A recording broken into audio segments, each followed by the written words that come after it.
श्री सच्चिदानंद समर्थ सद्गुरु సాయి మహారాజ్కి జై.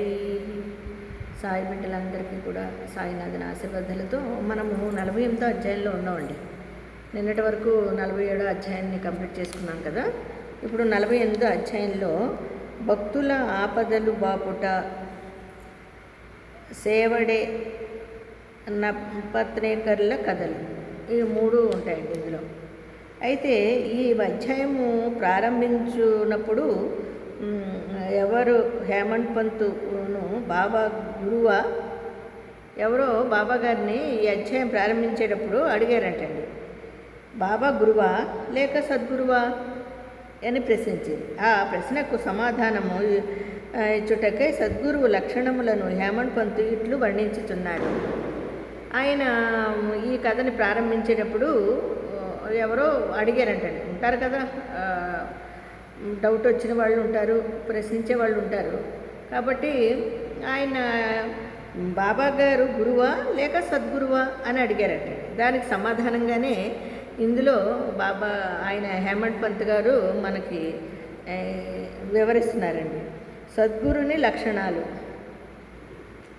ఎవరు మనకు వేదాంతములను షట్శాస్త్రములను బోధించెదరో, ఎవరు చక్రాంకితము చేసెదరో, ఎవరు నిశ్వాసములను బంధించెదరో, ఎవరు బ్రహ్మమును కూర్చి అందముగా నొపన్యసించెదరో, ఎవరు భక్తులకు మంత్రోపదేశము చేసి దానిని పునశ్చరణము చేయమందురో, ఎవరు తమ వాక్శక్తిచే జీవిత పరమావధిని బొందించగలరో, కానీ ఎవరు స్వయముగా ఆత్మసాక్షాత్కారము పొందలేరో అట్టివారు సద్గురువులు కారు.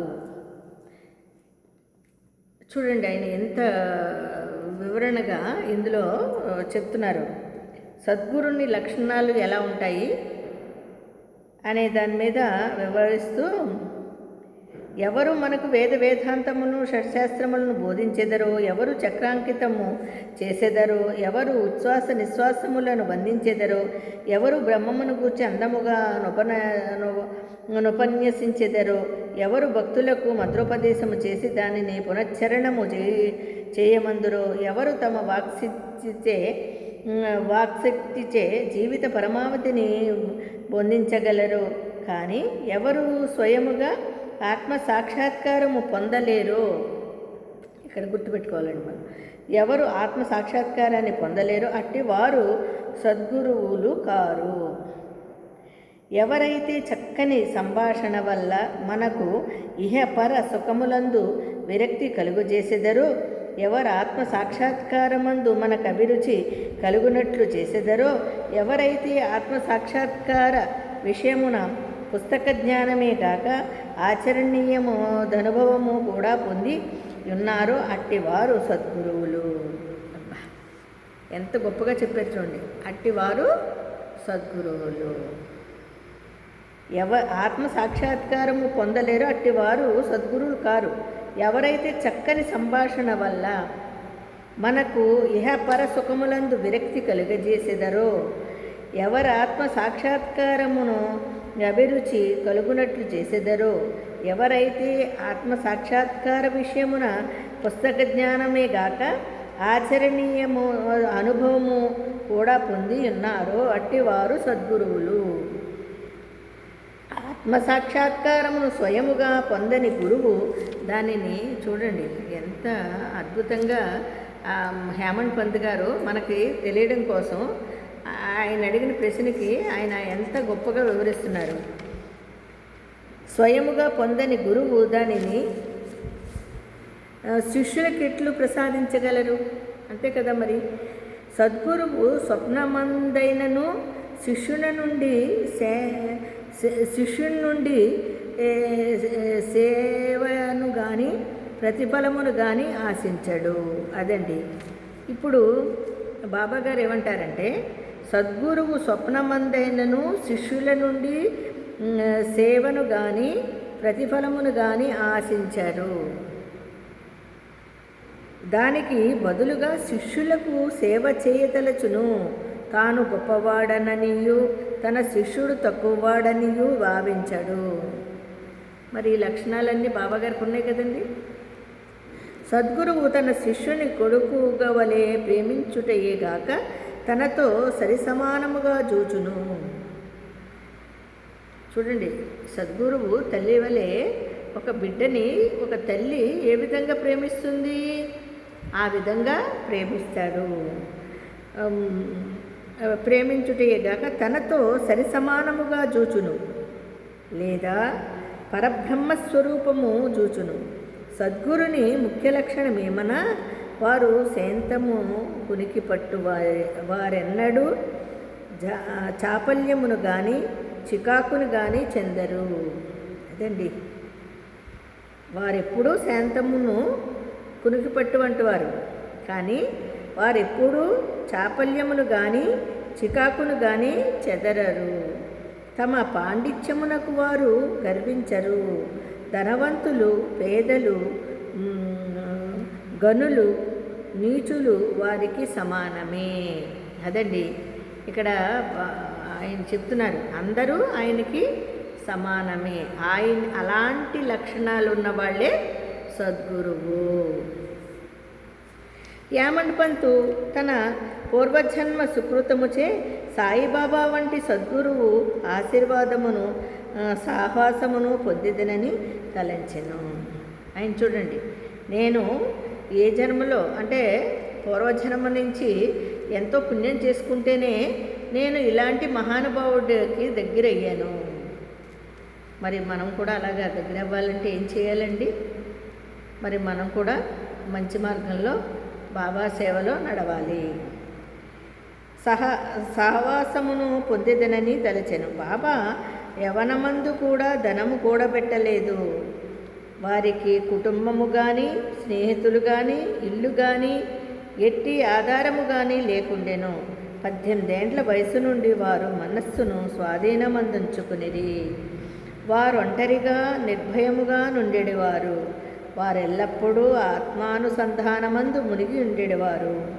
భక్తుల స్వచ్ఛమైన అభిమానమును చూచి వారి మేలు కొరకు ఏవైనా చేయుచుండేవారు. ఈ విధముగా వారు తమ భక్తులపై ఆధారపడి ఉండేవారు. వారు భౌతిక శరీరముతోనున్నప్పుడు తమ భక్తులకు ఏ అనుభవములు నిచ్చుచుండిరో అట్టివి వారు సమాధి చెందిన తరువాత కూడా వారిపైన ఆధారపడిన భక్తులకు ఇప్పటికీ వసగుచున్నారు. ఇదండి, మనము ఇంతకు ముందు అధ్యాయంలో కూడా చెప్పుకున్నాం. అప్పుడే కాదు, ఇప్పుడు కూడా ఆ మహానుభావుడి ఆశీర్వాదం మనకు అందుతుంది. అందుచే భక్తులు చేయవలసింది ఏమన్నా, భక్తి విశ్వాసములనెడు హృదయ దీపమును సరిచేయవలెను.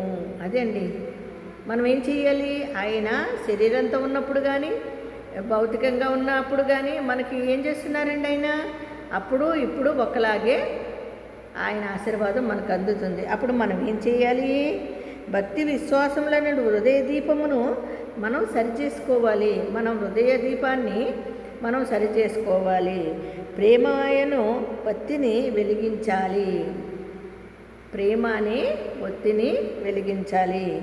ఎప్పుడట్లు చేసేదరో అప్పుడు జ్ఞానమనే జ్యోతి, మనం ఎప్పుడైతే అట్లా చేస్తామో జ్ఞానమనే జ్యోతి అంటే మన ఆత్మ సాక్షాత్కారము వెలిగి ఎక్కువ తేజస్సుతో ప్రకాశించును.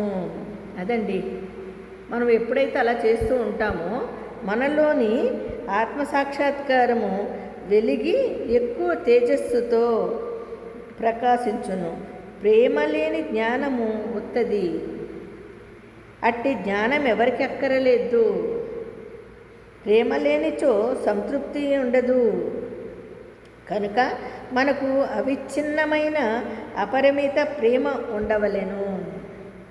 ప్రేమను మనం ఎట్లు పొగడగలము? ప్రతి వస్తువు దాని ఎదుట ప్రాముఖ్యము లేనిదగును. ప్రేమ ఎనున్నదే లేని ఎడల చదువుటకు కానీ వినుటకు కానీ నేర్చుకొనుటకు కానీ నిష్ఫలములు. ప్రేమ ఎనున్నది వికసించినచో భక్తి నిర్వ్యామోహము శాంతి స్వేచ్ఛ పూర్తిగా నొకటికి తరువాత ఇంకొకటి వచ్చును. దేనిని గూర్చి గాని మిక్కిలి చింతించనిదే దాని యందు మనకు ప్రేమ కలుగదు. యథార్థమైన కాంక్ష ఉత్తమమైన భావమున్న చోటనే భగవంతుడు తానై సాక్షాత్కరించును. అదియే ప్రేమ, అదే మోక్షమునకు మార్గము. ఎంత బాగా చెప్పారు చూడండి. నిజమే కదండి. మనము ఈ విధంగా నడుచుకుంటే ఆయన ఆయన ప్రేమ మనకు దక్కుతుంది.